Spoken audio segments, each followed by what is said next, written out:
On March 2, Cat Lake First Nation lost their nursing station to a fire.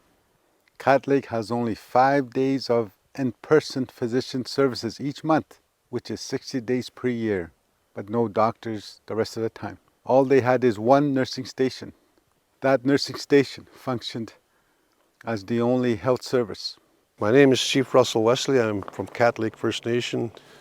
Well, for health services right now, we converted a very rudimentary nursing station at the MNR Ford attack base. We don't have no x-ray machine anymore. We don't have telehealth. We don't have COVID point of care. And the nurses have essentially nothing to work with.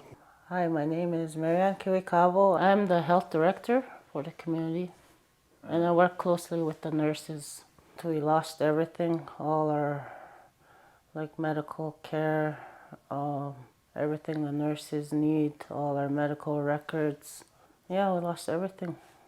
We're currently renovating the healing center to alleviate some of the stress that'll be caused by people getting sick. Like right now we're at the peak of a flu and COVID's back in the community, and that's why we had to evacuate some of the people just to alleviate some of the stress that the nurses will have. The only emergency department, the only place you go if you are diabetic to pick up your medications, or if you have cancer or a sore throat. So right now, Orange, the medevac service provider in Ontario, is the ambulance right now for Cat Lake. I am here today in Cat Lake because of a letter I received from a young man last week. And it said, Dear Soul Mamakwaya, MPP, I am 10 years old and from Cat Lake First Nation. Our clinic burned down. I'm sick during I write this letter. Please take us serious and get us help. Bryson Wesley, Cat Lake. he wrote to me because he is worried, not only for himself, but for everyone in his community. My name is Abigail Wesley, and I'm a deputy chief for Cat Lake First Nation.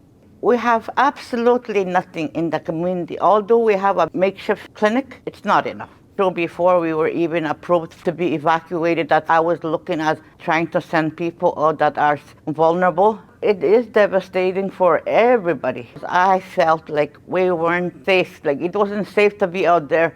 If it is bad weather, it's hard to get out. Not even an ambulance will land. We ran into that so many times. Due to weather, they have to wait 2 or 3 extra days. Most of the time, the patients get worse. What do you do when there is nowhere to go for the health care that you need? The loss of essential health services is a crisis. A fire like this in the Flying First Nation is a marker of a bigger issue. Long-standing neglect, a failure of systems to recognize treaty rights and the basic humanity. Strong health systems are fundamental to the health of nations.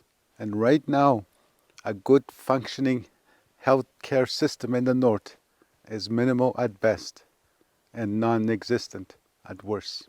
I'm hoping that we will get the materials that we need, the buildings that we need in the next 2 weeks. There's a warm trend coming, so it's going to be a struggle. There's lots of logistics and planning that the Winter Road team has to do. The materials for the nursing station start coming in next week, and then the modulars will come in the week of the 18th. It's one of those situations where we have to get them in. Otherwise, if we don't, we're going to be stuck in this situation with no proper medical facilities for over a year. We have to wait until next winter road season to get large buildings to the community. If that's the case, we're going to have long-term mental health issues, long-term healthcare issues. First Nations like Cat Lake already face many challenges. Infrastructure crisis, housing crisis, mental health crisis, addictions crisis. First Nations are growing exponentially, and the loss like the nursing station Cat Lake has a huge impact. We know this much. The strength of Cat Lake people will bring them through this crisis, as it has done before. But when will this inequality end? It is 2024. Excuses are no longer acceptable. We must ensure that everyone in the north has the access to healthcare they need and the services closer to home. Why do the people of Cat Lake deserve different?